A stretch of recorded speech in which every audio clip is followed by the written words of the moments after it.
সম্প্রতি কদিন আগেই সেটে মানসিক অত্যাচারের শিকার হয়ে পরশুরাম আজকের নায়ক ধারাবাহিক থেকে বিদায় নিয়েছে লাট্টু চরিত্রাভিনেতা অভিনব বিশ্বাস।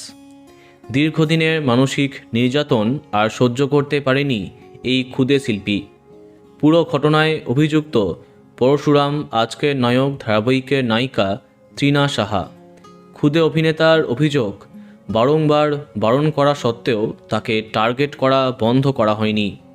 সেটে মানসিক অত্যাচারের শিকার হতে হতে বাধ্য হয়ে ধারাবাহিকটি ছেড়ে দিয়েছে অভিনব। এদিকে সম্ভবত ধারাবাহিকে দেখানো হচ্ছে লাট্টু মারা যাচ্ছে। যাই হোক, ধারাবাহিকটি ছেড়ে বাড়িতেই সময় কাটাচ্ছে লাট্টু। সম্প্রতি তার ফেসবুক থেকে আবার প্রতিবাদ উঠে এলো। দীর্ঘ ক্যাপশনের শেষে তার এই কথাগুলি যে তৃণার উদ্দেশ্যেই বলা, সেটা সহজেই বুঝতে পারা যাচ্ছে। তার কথায়, আমার আর কিছু প্রমাণ করবার নেই কোনোখানে।